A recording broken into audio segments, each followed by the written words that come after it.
Hey, welcome back, everybody. It's time once again for another episode of OC Spotlight. The one show, maybe the only show, that shows you the most incredible people doing the most amazing things right here in our own backyard. And today, well, we have a very tasty treat for you today. We have with us a private chef. Welcome, if you will, to the studio, Antonio Cardenas. Cardenas?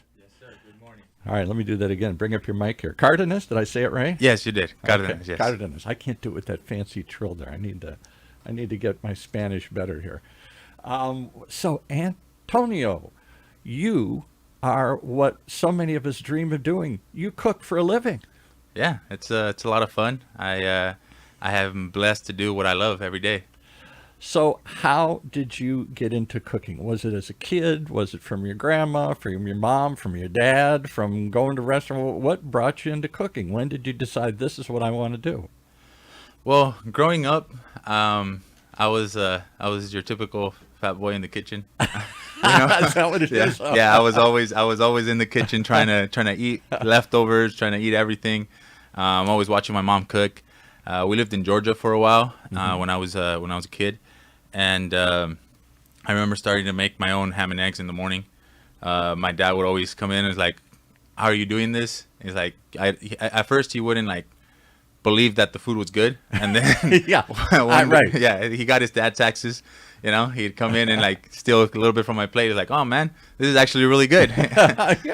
Yeah. And from there we just kind of we moved out to Mexico by about the time I was 11, and I remember one day I was watching the Food Network, and the Food Network, and yes. You're 11 or 12. Most of us are watching football or cartoons or something here. It was a mixture. It was a mixture of anime and Food Network. Okay, all right. And I was watching this chef plate a chile en nogada, which is essentially a chile relleno. Okay. With a nogada sauce. It's like a peanut sauce, a peanut-based sauce with dried chilies. Right. And the garnish for this is typically a like pomegranate seeds. So I remember them placing the sauce on top of the chile relleno, and then adding the pomegranate seeds on top. And I was like, I look at my mom and I'm like, "Mom, that's it. That's what I want to do for the rest of my life." Oh, yeah. my goodness. And from then on, I was just trying to learn how to cook. Now, I always wonder, because I'm a terrible cook. I'm like it sounds like your dad. I can't make peanut butter and jelly sandwiches. I really respect people who can cook. I have good friends of mine who cook. And the majority of great chefs in America, in the world, are men for some reason. At home, it's usually the women who cook. My mother, my wife. But I don't know why men gravitate, or men have historically been such great chefs. So my question always is, when you're a kid, do people ever make fun of that? Or they say, "Oh my goodness, what you got in the kitchen? Come on, we're going to go out and kick a ball around or something." Or do they go, "Hey, that's really cool. Make something for me here"? I mean, mostly growing up, it was, you do get a little bit of a hard time. Right. That guys aren't supposed to be in the kitchen. Come on. Yeah. And yet then when you get older, oh my goodness, I had a roommate who could cook, and it was like, wow. Or like they say at the firehouse, there's always a guy at the firehouse that can really cook, and all the guys come down and stay at the firehouse. That's really something that everybody respects. I have neighbors and stuff that cook, and guys that cook and watch the food channels and all that kind of stuff. And I'm so envious of them. I sort of walk around like, guys don't cook like this. But I really am very envious of them that they can produce things like that. So I think a lot of people would like to know how to cook better. You just were called to it, it sounds like. Yeah. It's it was since like I said, since I was a kid, I always gravitated towards it. I mean, I love food. I love to eat. Everybody loves to eat, right? So at some point, I was like, how do you make this, right? How do you make this work? That's and the key. Yeah, it's just like you slowly start getting integrated into it. I remember one of the first things that I cooked. I was probably about 12, like actual like meals other than like eggs and sandwiches. Yeah. It was chicken and rice, and I got a huge pot, and I put a bunch of rice in it. I threw all the chicken raw like that, and I poured water in it, and I just let it, I like cranked up the heat. My grandma walked into the kitchen, and she's like, what are you doing? What is this? This is disgusting, right? Try to fix it, but we weren't able to. So is your mom a good cook? Is your grandma a good cook? Or did you learn from them? Or did you just really learn this on your own? No, I actually learned from my mom and my grandma. Because I hear that a lot. You know, Mm-hmm. this is my mother's recipes, my grandmother's recipes, and you're talking about moving to Mexico. There's some really, great cooks in a lot of these homes and a lot of these areas here. Nobody may ever taste it but their family. But Mm-hmm. these are recipes that have been handed down for generations. Oh, absolutely. Actually, my mom is from a very rural area in Jalisco. Okay. And it's a little town called Cuatlancillo. It's more of a ranch than a town. And my grandma, like, she has recipes from like dating back to like 100 years. Yeah. And amazing. they pass have, them down from mother to daughter here. And yeah, absolutely, yeah. They have a lot of like they have this. I don't know if you're familiar with birria. It's been very popular as of recently. They have like 100-year-old recipe that they've been passing down, and my whole life my mom has been making this, and it's one of the best birrias that I mean, personally, it's my mom, right? So I'm always gonna say that. What does the dish consist of? What's a birria? It's a stew essentially with it's traditionally made in Guadalajara, the capital of Jalisco, and it dates back to, I might be wrong, but it dates back to the Spaniard dates where Wow, the 1700s, 1800s. yeah, where the Spaniards didn't, they didn't want to eat the remaining, like the scraps of the goat, the tough meat and all that stuff. So you essentially, like, you braise this meat and like chilies and like aromatics and like all these, like, really strong, potent ingredients, and you break it down and you just make it really tender, and it's really delicious. So many traditional societies have some kind of stew where you take everything that's left over, all the other stuff, the parts that people don't want to eat or can't eat or don't eat, and because people are they're creative, and you're dealing with rural societies. You can't go to waste. You can't throw stuff out here. Food is valuable, so they find things to do with all sorts of crazy things: heads, tongues, all sorts of other things here, and they turned it into food. So what is one of the things that surprised me? I'm such an American here. I think Hispanic food, Mexican food is Taco Bell. What do I know? But through the years, I've really loved going out to explore different kinds of foods, and I love watching these shows on the Food Channel. I'm a wannabe foodie here. I don't seem to have the skill, but I have the taste bud for it. And such regional differences as you go all over Mexico. One area is fish, one area is this kind of sauce, one this kind of thing. What is the kind of cuisine in Jalisco? What are they known for there? What dishes? Well, the birria. The birria is one of the like the most prominent ones. There's also this. They have carne en su jugo, and what would that be? It's like almost like a stir fry. But what you do is you fry up the meat. There's you use bacon fat. You make this salsa with the green tomatillos, and then you add a little bit. Some people like to add potatoes to it, and then they just kind of like mix it all together. And a nice side of beans on the side, rice or beans. They have something called tortas ahogadas, which is essentially like a sandwich, made in like a nice big roll, and they drench it with tomato sauce and like this like really spicy sauce. If you want, out there they like their spice. I love spicy food. I didn't think I did. I grew up in the Midwest. It was just meat and potatoes, and the only spice we had was salt. That was the only thing we threw on stuff. But I'm just amazed at the rich flavors that come out of Mexico.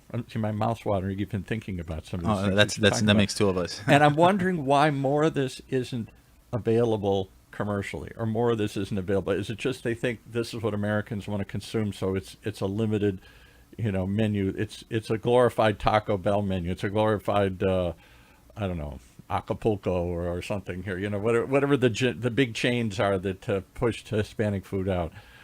They don't seem to show a lot of diversity. There are restaurants that do that.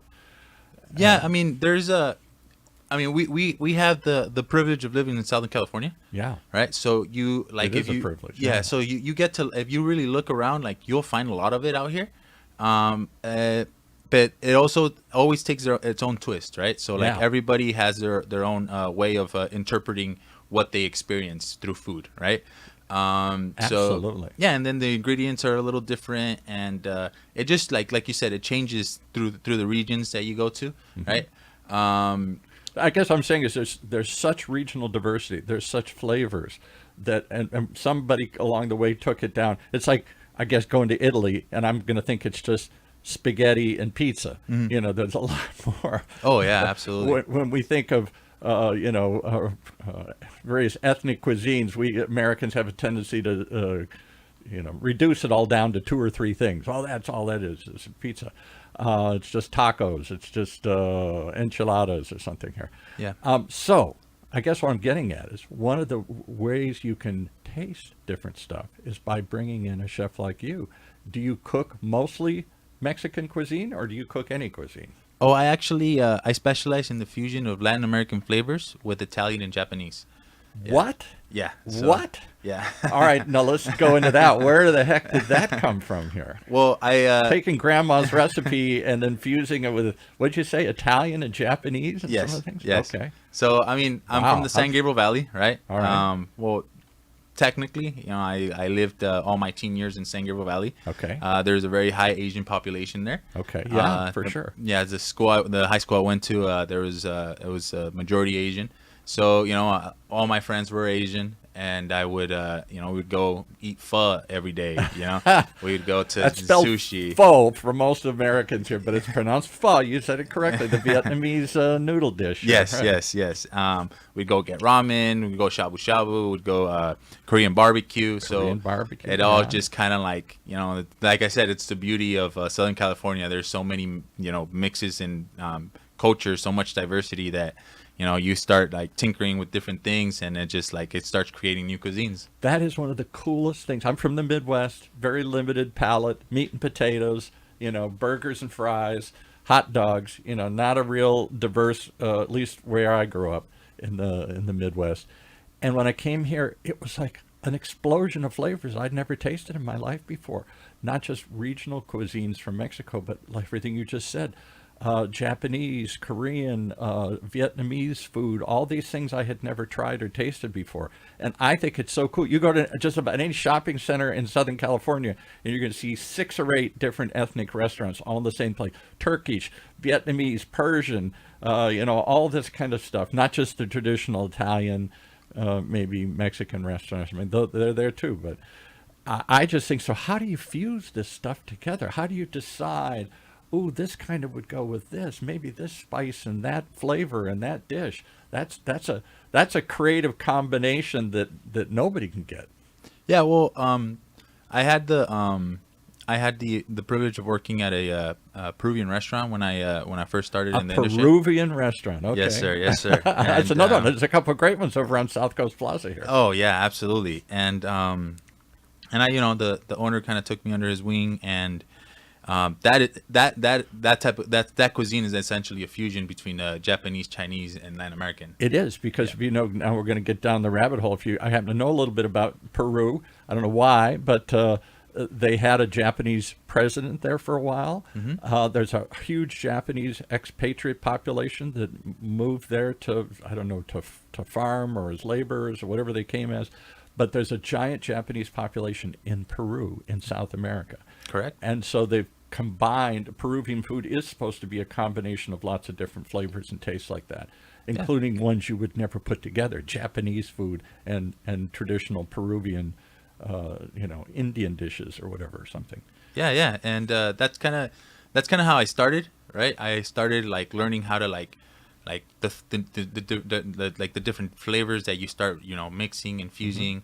It must have been like a kid. Oh my God! When I came from the Midwest, I never knew this stuff existed. Who knew you could do this kind of stuff? Oh, absolutely. When we started training, because it was a new restaurant, when we started training, I was just I was kind of speechless, honestly. Like, blown away. Yeah, I was blown away. Like the smells, the flavors, the different types of spices. They have so many different chilies, and you start like when they were training us, they're like, look, this chili has this type of spice. Right. This chili has this type, and then you can feel it if you actually look for it. And like, then what matches with it? It's not just because otherwise it gets lost in the flavor. You can put too many things on top of each. That's the only problem with fusion food. You put so much together, and most of it gets lost in the mix here. To find a way that each little note, like a song, like a music, I can hear that note, I can hear that singer, I can hear that. Yeah, they all have to be a little subtle, right? Like there has to be subtle here, subtle there, and you got to like kind of play with all the senses, all the flavors in your mouth, within your palate, and little by little you start. And how it looks and how it smells and how it tastes and how you present the whole thing. Like you're saying, you were blown away when somebody puts pomegranate seeds on something. Wow, that's just too cool. I got to try all this stuff. Yeah. So it's art. It really is. I always said food is edible art. You make a piece of art and then you eat it. Yeah, pretty much. You don't sit and just look at it forever and admire it.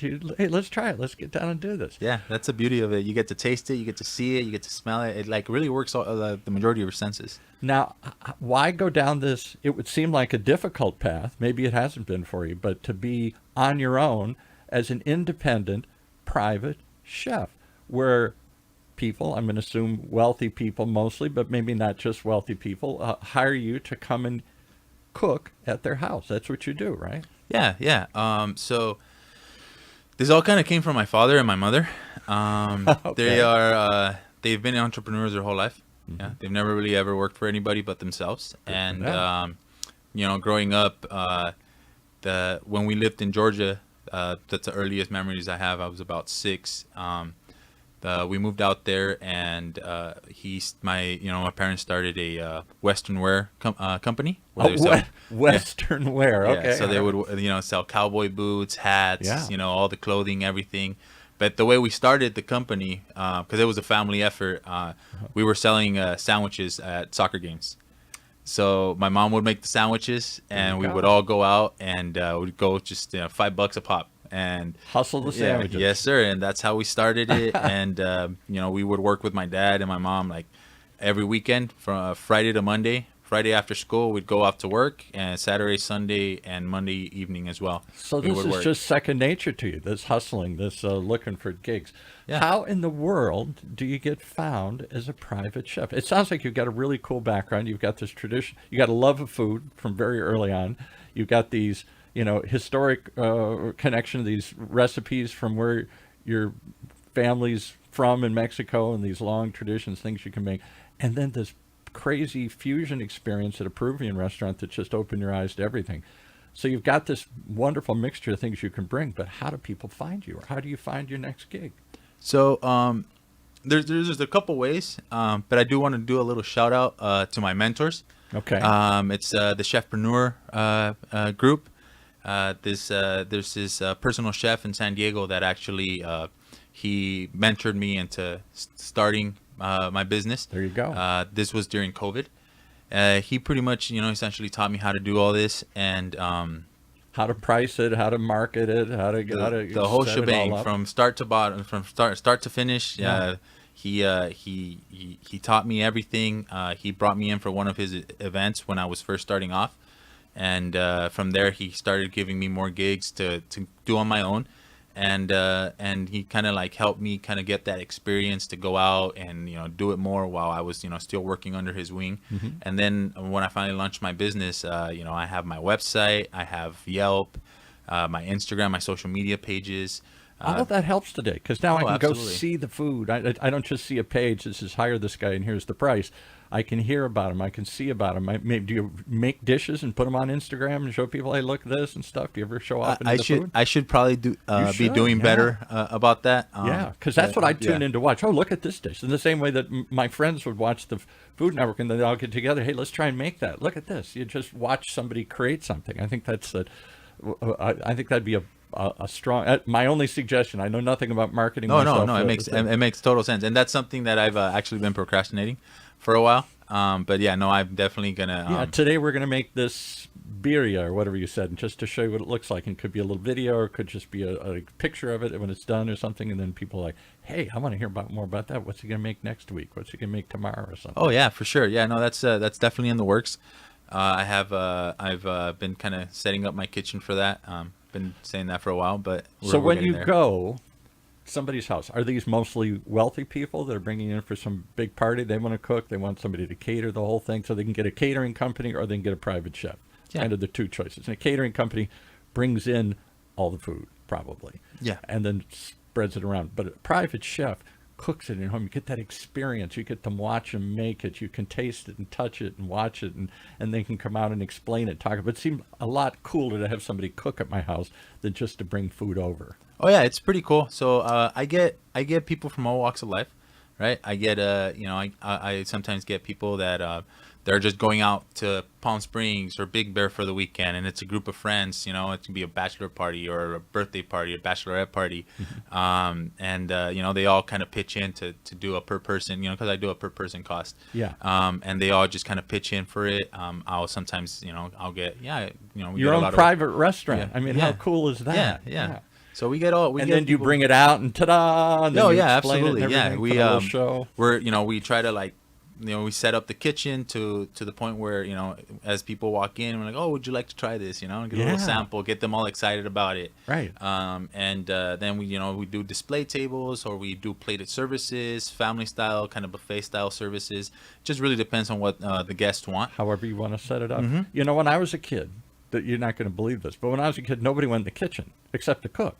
Okay. Whoever was cooking, mom or grandma or somebody was in the kitchen cooking. That we were out somewhere else in the dining room or the family room or outside in the back or something. And nobody thought of hanging out in the kitchen. The kitchen wasn't much of a social thing.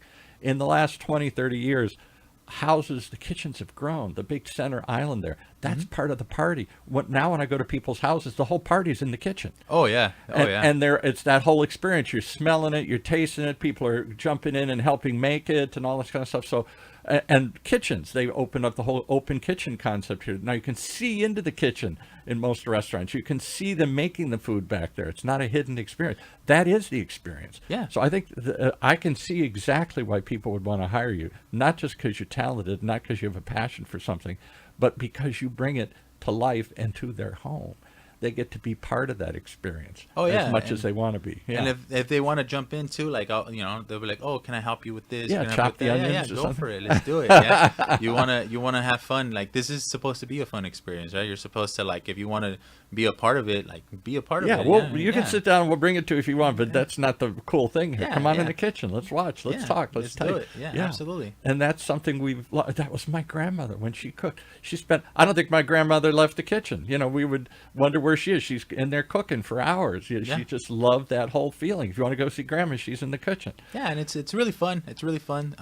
Because you get to interact with the food you're gonna eat. You get to see how the whole process, live the process if you want to. Part so of it's it. pretty Yeah. cool. See, I'd feel like I'm making it. Gee, because I cut the onions or Yeah, something. yeah. I've had people do stuff like that, jump in and help out a little bit, and hey, I was a part of that. That's right. So what do you there's think a of part those of me on onions? this dish. Onions are pretty good, aren't they? Yeah, I did that part. Yeah, absolutely. All right, so you just told me the last few days. I was hoping you'd bring something. And you're like, I wanted to, but oh my God, I was so tired. You were in Pasadena one day, and then you were in Palm Springs for another party in the last few days. Yeah. So Wow. Thursday night we did this is a client that I cooked for last November. His daughter got married, and he contacted me. He had family come in from Norway, Malaysia, all over the place. There were so many corners of the world that they came from that I really don't remember. But it was about 40 people, 40 guests that came over on Thursday night, and we had this Mediterranean inspired menu. We made some green goddess chicken. We had a Green Goddess chicken. What is Green Goddess chicken? I've never even heard of that. So we use boneless chicken thighs, and Right. we made a marinade of dill, parsley, green onions, Wow. cilantro, Okay. mint. It's just a bunch mint. of greens, a little bit of tahini paste to give it that sesame flavor. Yeah. And we marinated them, grilled them up. We had patatas bravas. We had grilled veggies. It was zucchini, eggplant, and my goodness. just a bunch of really good stuff, Mediterranean inspired dishes. We Do had- people ever challenge you and say, I want to do this? And you say, well, I don't know how to do Croatian food, but okay, I'll figure it out. Or Oh, I don't know yeah. how to bring this into it. I don't know what they like in Norway, so let me research and bring a little Norway into it. Oh yeah, one time when I was when was it, about 2021, I had to make goulash paprikash. I had never That's touched Hungarian, this. right? Yeah, never in my life had I even tasted this. Mm-hmm. Right.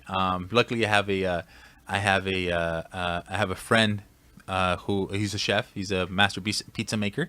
Lives down in San Diego, and he taught me how to make it. He is from born in Romania, raised in Italy. And he knows, he He grew knows up eating good goulash here. Yeah, he knows good goulash, and he taught me how to make it. And all these, they use paprika and stuff. They use Oh all yeah, this- lots of paprika, and if I'm not mistaken, I might be mistaken. It's been a while since I made it, but I believe it's lots of fennel seed as well. okay. Yeah. And All right. it's just like a process that takes a long time, but they liked it. They Does said it was fennel have really that good. kind of licorice flavor to it? Yes, Little yes, bit, has yeah. a little bit of that licorice flavor. Yeah, so it's it has that licorice flavor with the like smoked paprika. Came out pretty good. Wow. Well, all right. So it sounds like you can do it all. Any funny stories? Any cool stories you can share? That's a cool story. Any other stories of people that I don't know if you can talk about, if you've cooked anybody we recognize, or the kind of people you cook for, or some other crazy stories. So give us Yeah, another one. I've cooked for a couple people. I've cooked for when I was first starting off, finally on my own. I got to cook for the RZA from Wu-Tang Clan. For him and his family, we did a vegan. There was actually a very challenging one for myself. I'm not vegan, Right. But we did all vegan, plant-based cooking that There you day. go. That's challenging to make it tasty. And Yeah. my wife's a vegan, and it's always a challenge to satisfy that and still make it flavorful. And there are vegan restaurants out there that do wonderful jobs with this. Oh yeah, and then we didn't only just stick to one cuisine, right? We did Mexican one night, we did Indian one another, we did I think it was Chinese, and there was another cuisine that we went to, but we were just Thai food. Thai food. I Yeah, love we Thai made food. a yellow Thai curry, all vegan. It was very good. It was very it taught me a lot about vegan food and how I Wow. can start it. What you can substitute branching one for out. another. Yeah, exactly. absolutely. How do you- It was fun. I got to cook. I had no idea, so I'm not really good with celebrities. Okay, I'm What's not. her name? Madonna? No, I don't know. I'm really not. So most of the time, I don't know who I'm cooking for. Don't you know who that is? Yeah. I was actually cooking for up in Big Bear. I went out to cook for the lead guitarist of System of a Down. Oh. Him and his family were there. Okay. And his cousin was the one that hired me, and I had no idea. So she texts me after service because I didn't say anything. I didn't fanboy or any of that. And she's like, "Hey, just to let you know, funny story." You may not know. Yeah, I actually have the text message if you want to see it. But, Right? no, I believe you. She like, just funny story. Like this was the guy with long hair. He was he's the lead guitarist of System of a Down. There you go. And I was like, oh, well, that's gonna be a really cool story to tell my grandchildren one day. I wish I'd known. Yeah, absolutely. A couple months ago, I got to cook for Nas, the rapper, and you I go. had no idea I was cooking for him. What's it like cooking for when you cook for celebrities? Because here's what I've heard. I worked with celebrities a million years ago. I was an entertainment publicist, and celebrities you wouldn't remember anymore. Johnny Mathis, Anthony Quinn, people like that. Old stars of the old days. But even then, most of them, just because they're rich or famous, doesn't mean that they grew up poor the hard way. A lot of them still have taste buds they got. I like fried chicken.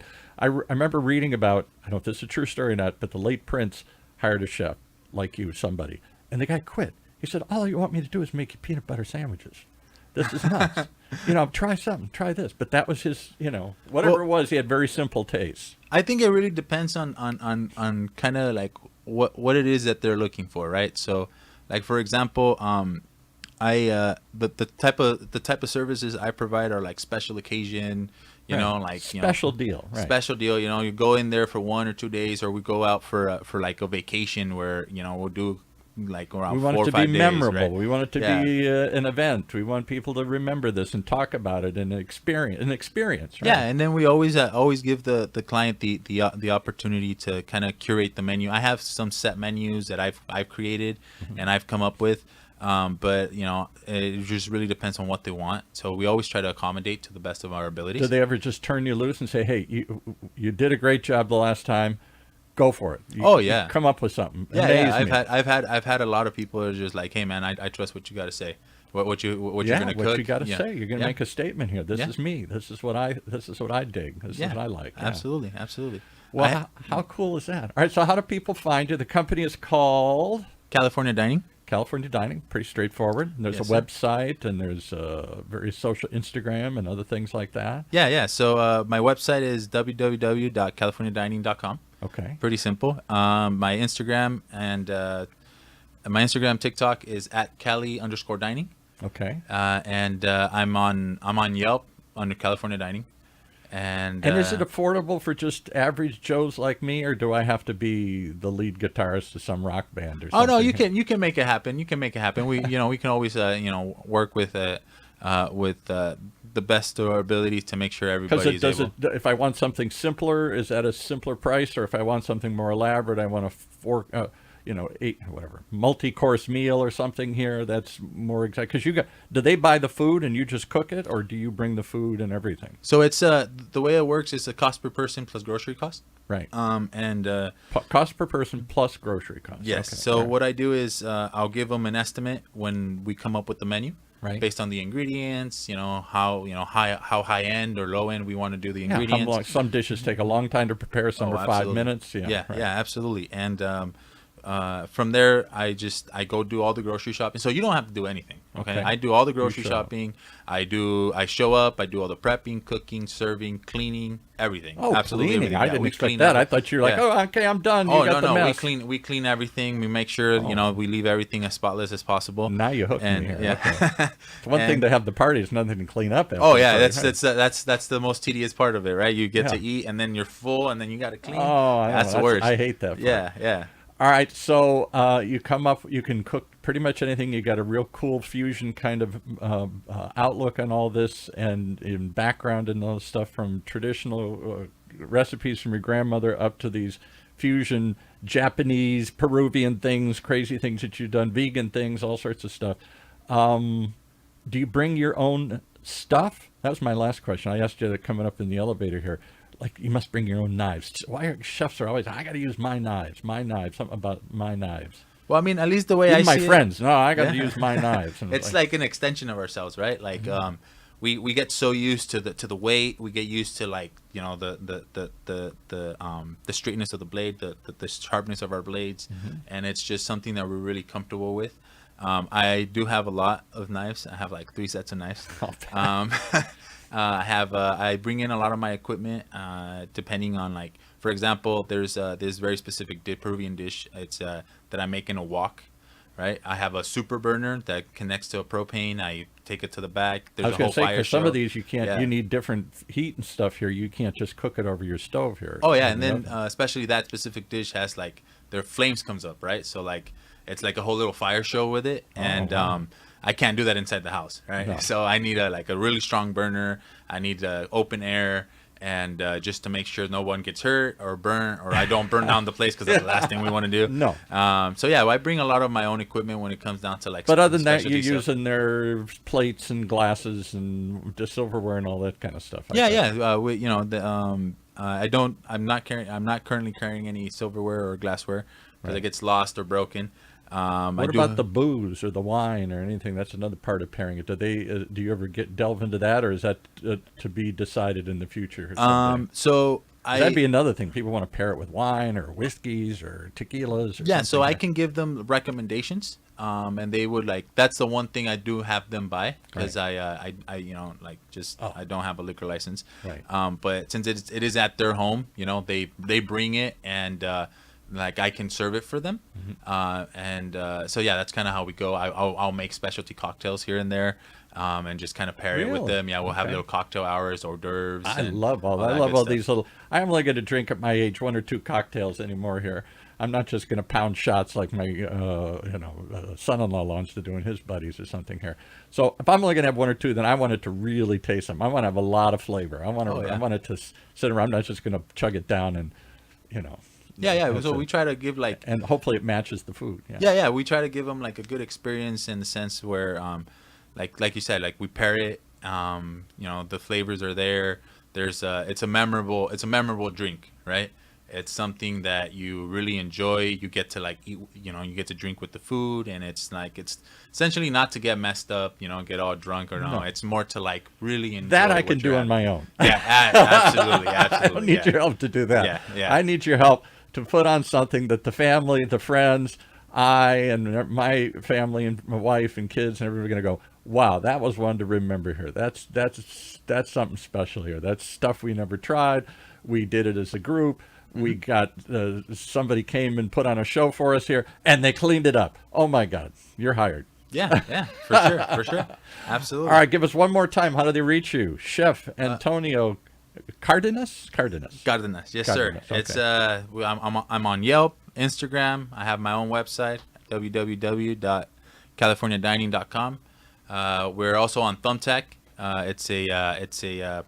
It's an app for freelance agents like myself that okay. we I'll go check that. I never heard of that one. Yeah, okay. it's pretty cool. You get to find all types of people doing creative things, Yes, freelance sir. people doing fun stuff. Yes, sir. Well, thank you for sharing the fun stuff with us. I hope you come back some other time and bring us some food, because that's what we really want to try and sample. for sure. And if not, I hope you cook on your. Really do that. Put some dishes up and stuff. I think you'll get even more attention to what you're doing. It's not just your story; it's show and tell. Look at what we got here. So Absolutely. All right, thank you so much for joining us. A private chef. How often do we get to? How cool is that to talk to a private chef? Antonio Cardenas, California Dining. Thanks for coming in. Thank you so much.